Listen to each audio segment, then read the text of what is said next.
Hey, good morning, everybody. Welcome to Facebook. Thanks for joining us here on another CUB Facebook Live. I'm Sarah Moskowitz. I am the Deputy Director at the Citizens Utility Board, and I have a big glare on my glasses. I hate wearing glasses. Sorry about that. I'm joined, as usual, by David Kolata, CUB's Executive Director, and we have a special guest star with us this time, our newly minted General Counsel, Eric DeBellis. Eric, thank you for joining us to talk about rate hikes and hourly pricing and all of that fun stuff. We were kind of talking with our communications team right before this, and we're like, "What are we talking about again?" She's like, "Oh, rate hike garage and hourly pricing." I'm like, that's all. I mean, this is like the reason why we are all really hard to reach right now and kind of overwhelmed. But it's really important, and we wanted to open up this opportunity to kind of talk with everybody about what's going on, what we're facing, and answer questions for folks who might be tuned in live. This year, I don't know if unprecedented is the word, but it is a rate hike barrage. We're facing $2.8 billion in rate hikes right now. All of the main electric and gas utilities in Illinois have come in with giant rate hike proposals at the Illinois Commerce Commission. Yeah, this extent hasn't happened in 25, 30 years that we have every single major utility in seeking very big rate increases. As you said, it's 2.8 billion in total requests. The electric ones are, 4-year plans. So it's not all in 1 year, but it's really unprecedented, and it's just going to put an amazing burden on the system overall.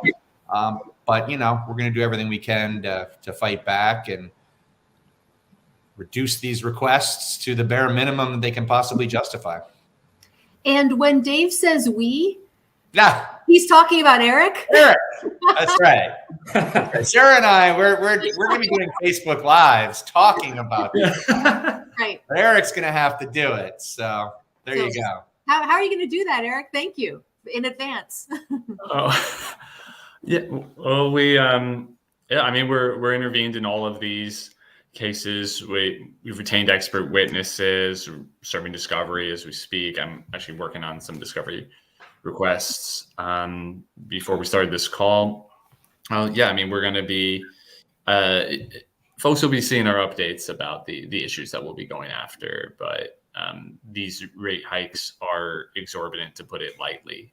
Some of them are numbers I just haven't seen the likes of before, and I've been doing this a while.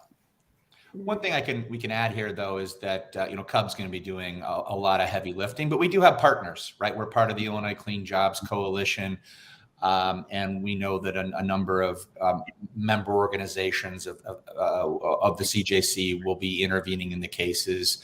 We have the Illinois Attorney General's office, led by Attorney General Kwame Raoul. We work closely with them. We work closely with the city of Chicago. This is going to have to be, out of necessity, a team effort, because it really is, quite overwhelming, and something that we haven't seen before. Also, what we haven't seen before is, this is the first time we're doing this this far along in the clean energy transition. So a lot of the questions that we're going to be addressing are kind of like, what direction do the utilities need to be going in the future? A lot of what's behind the rate hike requests are just exorbitant requests for profit levels. But there's also a lot built into this around, like the utilities saying that they need to make vast upgrades and they need, blank checks. This is to cover that. And so it's about balancing the needs of the systems with what's actually most cost effective. Well, and I think it's helpful to sort of differentiate the electric system and the electric rate cases versus gas, because they have some commonalities. The biggest commonality, of course, is that they're all asking for exorbitant profit rates. What's known as the return on equity. It's essentially the profit that they make on prudently incurred investments. They can't light money on fire and make money, but every dollar they invest that's deemed prudent, they get a particular profit rate. And they're asking for well over 10% in most cases, which is, quite frankly, pretty outrageous, all things considered. But the situation that we structurally face with electric is a little bit different from gas. Let me start with electric. There, Illinois is on its way to 100% clean electricity, which is a good thing. Over time, there will need to be smart investments in the electric system as transportation electrifies, as buildings electrify through high efficiency heat pumps. We are going to need to make some investments in the system so that we make that worldview work at least cost. But as you alluded to, Sarah, the utilities often kind of treat it as a blank check and assume that we need to do it all at once, when in reality we have time to do this. But there's a little bit of a strategic calculation of how you best invest, keep rates affordable, have passed policies, and make investments that will lower bills over time. But, and that's what these multi-year grid plans from ComEd and Ameren will be looking at. The situation with gas is, I would argue, is different, because there we have an increasingly expensive and unaffordable commodity that is also not good for health, or increasingly there are questions about reliability. And so on the gas side, it's how are we going to essentially triage and transition the existing system to one that's more affordable, based around high efficiency electric heat pumps. And so you've got a little bit of nuance here on the overall situation that we face. You mentioned something about gas reliability, Dave. Are you talking about like actually getting to homes or getting pumped out of the ground? Because that kind of could be a segue, if you're ready to go there, into another topic we wanted to talk about today, which is, what is going on with the energy rates right now. Specifically, something we've gotten quite a few calls about at CUB is what happened with ComEd's hourly pricing rates over the holidays. That had a lot to do with natural gas. So I think it. I mean, I didn't intend it to be that quick of a segue, but it's an important issue. I mean, I think that increasingly there's been sort of this supposition, and some of the old school grid planners at the Mid-Continent Independent System Operators, or MISO, that Ameren, that part of that energy or electricity market, and ComEd is part of PJM. But there's been this, sort of implicit bias that, well, natural gas is really the most reliable fuel. And we built our energy markets to some extent around that. But what we've seen now in the last 5, 6, 7 years is not only are natural gas prices incredibly volatile, and this was before the Russian invasion of Ukraine, but there's serious reliability concerns that call into question the whole paradigm. So, for example, the price spike that you're talking about that happened, I believe, on December 24th and December 25th, that folks who are on hourly pricing, like me and you, Sarah, prices skyrocketed. Why was that? Well, the reason is because a whole bunch of fossil fuel, a whole bunch of gas resources didn't deliver. And they provided almost no notice to our markets that they weren't going to be able to. Why didn't they deliver? Well, we're still looking into that. But in a lot of cases, they froze. A lot of cases, they just didn't secure the gas that they needed to be there ahead of time. And that raises, very, significant, I think, significant issues that are not just related to hourly pricing, which we should, talk about a little bit more, but just in general, the whole paradigm. And what we're doing in Illinois is, I think, based on fundamentally an affordable transition away from that world, one that's more based on carbon-free resources. It's something that I've hit that does pose some challenges, but so far I think we've navigated them pretty well. It's just going to be these multi-year grid plans are going to be complicated. Yeah, and just to underline some of what you said, Dave, the outages that happened across the PJM service territory, PJM being the grid operator that serves ComEd territory, MISO being Ameren, Illinois territory. 23.2% of total PJM capacity went offline because of the cold. Around the mid-Atlantic states, we saw unprecedentedly cold temperatures right around Christmas in the mid-Atlantic. And so these resources failed to deliver. And 90 over, let me see, I wrote it down, but I can't decode my writing. Over 92% of the failed resources were fossil fuel. That's right. And so I saw an op-ed recently that was talking about what happened, and they referred to fossil fuel generators as infirm resources, which I thought was kind of funny. Yeah, we got a question. We got a question. It looks like in the chat, which it's is Illinois clean energy mostly nuclear? And so Illinois carbon-free. We don't want to, carbon-free electricity is mostly nuclear in this time. We are increasing, of course, renewable new build. But yeah, I mean, some people would argue that nuclear isn't clean. It definitely is carbon-free. And so let's just focus on that. So yes, at the end of the day right now, we do have a strategic asset with our nuclear fleet, which provides a lot of carbon-free electricity. And what we're doing now with CEJA is ramping up renewables in tandem with that. And so there's a real, I think that Illinois is very well positioned to actually achieve 100% clean electricity at affordable prices much sooner than a lot of other states out there. And that's a good position to be in. But, the key thing here is to make sure that these multi-year grid plans that Eric, we talk a little bit more about perhaps, but that those work, that those aren't blank checks, that they work in a strategic and a smart way to really maintain affordability and increase affordability over time while incorporating more renewables and over time. To what extent does that answer differ depending on whether you're talking about ComEd versus Ameren territory? Yeah, so the ComEd service territory, I think it's fair to say, has an easier route because of the nuclear fleet. Most of the plants are in PJM, which is the ComEd service territory. In fact, I believe it's only the Clinton plant that is in the MISO, what's known as Zone 4 of the MISO service territory, which is basically Ameren.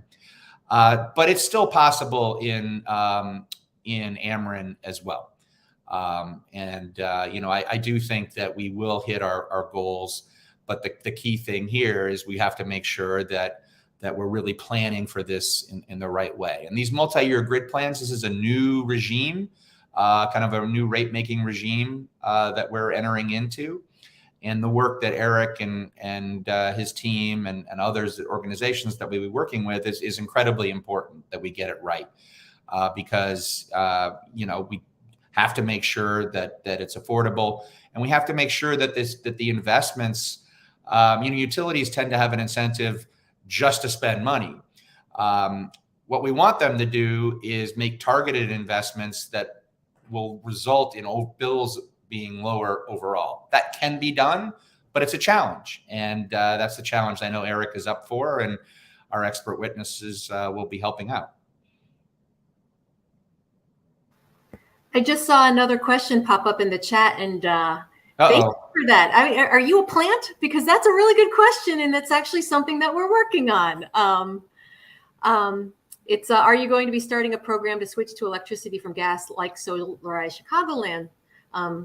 And that is, yes, we are working on this right now. For those who aren't familiar with the Solarized Chicagoland program, it is something that CUB spearheaded alongside our partners MREA and with a number of Chicagoland county officials to basically do a group purchasing, a bulk purchasing program for people willing to go solar. We would send out an RFP, get installers to bid, and we choose an installer who would offer solar installs at a discount for people who participated through this. And we would do a bunch of consumer education and get folks to sign up. And we had a really successful program this past year. It's not called Solarize Chicagoland anymore. MREA has rebranded it, so we went along with that. It's Grow Solar Chicagoland. We're going to do that again, if all goes well, for solar this year. But we are also working on a clean heat program, a air source heat pump group buy for Chicagoland, and a geothermal, or more accurately, ground source heat pump group buy for Chicagoland. And this is really exciting because, the whole philosophy behind doing these kinds of programs is to really build a market for an emerging technology, or at least a technology that is kind of just beginning to take off in the residential sector. We're a little bit past that with solar. We're actually now brainstorming ways to kind of scale the solar program, since there is, even independent of the Grow Solar program, solar's taking off in the area. And we really see a great opportunity to build interest, educate consumers, and get folks going all electric in their homes through such a program. And so there are two separate tracks. Electrify Chicago is a great. That's a great name. I was just going to say, I'm not sure, can we steal it? I would just say Chicagoland, because we got to do probably, but that's a great name. But yeah, we have a great carbon-free buildings guy on staff, relatively recently hired, who's been working with the Geothermal Alliance of Illinois and working with heat pump manufacturers and installers to put something like this together, hopefully to get off the ground this year. But making sure that we time it right so that it aligns with when folks can take advantage of the IRA incentives. Because we're not totally sure at this point whether those will be retroactive. We kind of think so, but we don't want to get people doing this and then it turns out that they can't kind of claim their rebates after the fact. So we're waiting for more information to be released about the guidelines of these programs, but do stay tuned.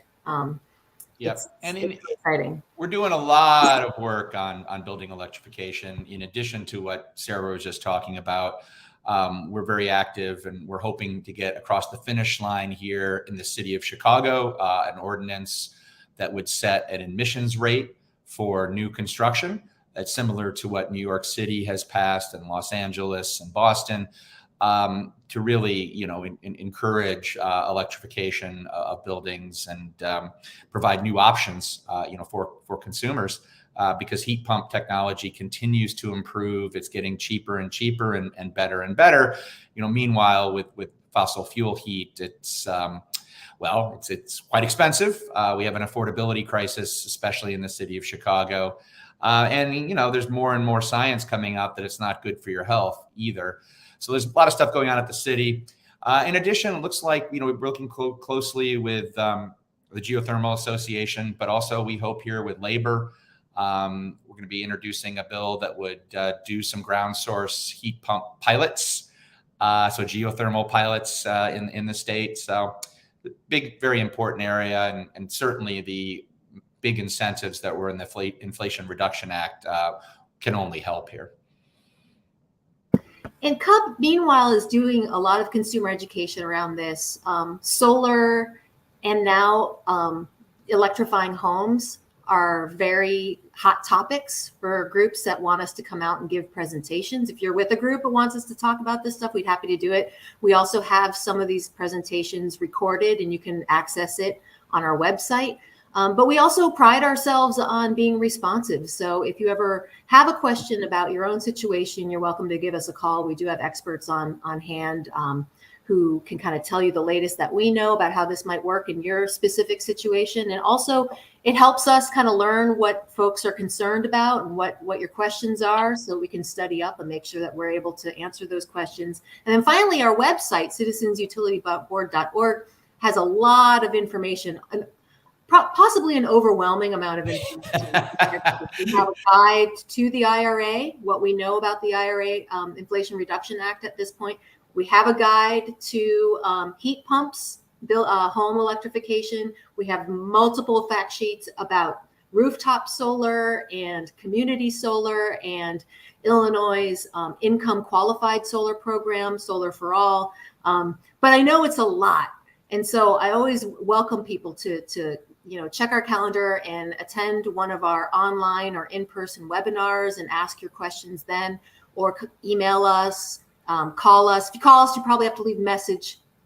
We do pick up the phone, but a lot of times we're already on the phone, and we will get back to you. So, we are a resource, and we pride ourselves on our capacity to actually talk to people, which is part of what sets CUB apart from other organizations, but also keeps us so strong and relevant. I'm looking at all the comments flowing in. Awesome. How many people are tuned in right now? That's right. Oh, yeah. There's the guide catalog is up there. Yeah, great. Yeah. Well, we just have a few more minutes, and I feel like we haven't even given Eric much of a chance to talk. I am kind of, I always joke that these Facebook Lives are a really good chance for me to kind of pin Dave down and ask some questions publicly. And Eric, I guess this is kind of like our chance also to just hear from you in this context, kind of what are the issues you're seeing bubbling up in these rate cases? We want to talk about the multi-year grid plans, or the extraordinary rate of returns that the utilities are asking for this time around. What are you seeing, and what kinds of things are we trying to find out in the discovery process? And that's where in these rate hike dockets, we can ask the utilities for information that they may not give us outside of a context where they're required to. Well, sure. So some things are old and some things are new. Apologies, my newborn daughter is making herself known in the background. Once we're done with this, I'm going to run over and help with that. But so the thing that's not new is these companies have been asking for massive profit margins forever. Of course, now it's been getting worse over time, and these requests are especially egregious. And we've been able to defeat a lot of these requests in the past. The things that are new are, so for one, on the electric side, we're moving from the formula rate system where their profit margins were set by a formula, and it wasn't the product of them trying to advocate for the highest number they could possibly say with a straight face, to this multi-year rate plan system where it's not set by a formula, but of course we're at the table and pushing for that to remain reasonable. But so they're also looking to, in ComEd's case, they are requesting that their profit margin increase every year because just there are 4 years and they figured why not ask, is basically, as far as I can tell, their justification. Not in as many words, in way more words. They're also, on the electric side, implementing the performance metrics that have mostly been resolved what exactly they're going to look like before the commission. There's a few niche issues that are up on rehearing right now. They're almost resolved. We fought to make that suite of performance metrics a lot more consumer friendly, and thankfully found a lot of success along with partner organizations as well, to make sure that we're not just giving the utilities incentive payments for doing what they were already going to do. Instead, these are, and there's a cost effectiveness requirement with all of these. Yes, there will be incentive payments if they achieve these goals, but achieving these targets will save consumers more money on their bills than these incentives cost. That's something we fought hard for in the legislation and in implementation. On the gas side, the rider QIP that people have been hearing so much about over the years is being phased out now. So the sort of spend money and answer questions later paradigm is shifting, hopefully, in the gas front. On the electric front, we have in these grid plan dockets that have been created under CEJA, forward-looking planning process. So to Dave's point about the need to plan system investments in a way that is oriented towards saving costs instead of finding new ways to create costs, is something I'm really excited about giving teeth through litigation. Yeah, I agree. I mean, and I like spend money now and answer questions later. I mean, we're talking much later, folks. I think, is the commission still looking at the People's Gas QIP from 2016 or 2017? Yes. Yeah. So I just yesterday was reviewing discovery requests that we were putting out. By discovery, early phase of cases, right, from the 2017 docket, in terms of how just absurdly backlogged this is, because there was just so much spending to go through. I mean, the number in terms of the growth in people's rate base, which is just the accumulated value of essentially all the infrastructure that they've built in this time, went from the 2014 rate case, that's before QIP, was 217 million. They are proposing for 2024 for it to be about 4.8 billion. So that's an over 2,000% increase. Yeah, I mean, and one of the reasons that we're still stuck on 2017 is the program has, from its inception, been associated with mismanagement and scandal, and there's been independent audits ordered, and so all of that has bogged it down. But we're at a point, particularly with People's Gas, where the system is just no longer tenable. It's essentially insolvent from a socio-political point of view, because we're about a third of the way through this pipeline replacement program, and you've already got 20% of the city that structurally really can't pay their bills on a monthly basis. And so we really need to immediately have a transition plan to more affordable options for consumers. And this kind of segues back to the importance of high efficiency electric heat pumps and building electrification, because there's real opportunities there for people to save. And that's going to increasingly be a big part of our work here at the Citizens Utility Board. Well, not surprisingly, we've already blown through most of our half hour to allocate for these things. I feel like we could talk about this for a long time, but I've been doing outreach for a long time, and you also want to leave the audience wanting more. So we'll have plenty to talk about later. I did see one more question in the comments about municipal permitting processes, and that is actually another really good idea around outreach that we can be doing around these programs. Of course, different towns do these things differently. Part of that, but that is an issue. I mean, and also kind of building codes and what have you. I know, Dave, you've run into problems trying to get solar on your roof simply because of what the city of Chicago is asking you to do to your home in order to do that. Well, it's just, yeah, I mean, there's complex interactions in my situation. Well, maybe I should be careful exactly how I say this. But yeah, I mean, something can be of code and is of code from a long time ago, but there's interactions when you try to do something new. So it can be a sticky wicket to try to streamline the process to make sure that people who want to invest in renewables, want to invest in clean energy, can do so in the most efficient and effective ways. I know the city of Chicago has made great strides in that direction, but there's still, in all municipalities that we're aware of, there's still kind of idiosyncrasies that pop up that, it's important that we streamline and make it easy for folks, to do the right thing. Yeah, and that's why, with these group buys, it's really important that we're working with county governments. We also work pretty closely with folks at the Metropolitan Mayor's Caucus. Exactly. That's involved in kind of providing resources to Chicagoland municipalities around sustainable policy, et cetera. But yeah, it's a lot. There are a lot of moving parts here that need to come together. A ton. So I think ComEd's multi-year grid plan is 900 pages alone of stuff.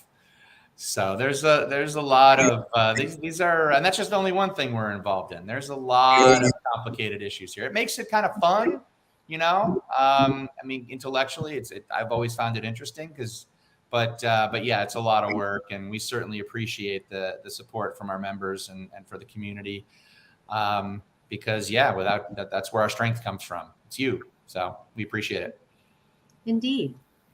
And I appreciate you, Dave and Eric. Thank you. Chatting today. And we will be back soon because obviously there is a ton. There's demand. Yep. All right. Take it easy, folks. Thanks, everyone.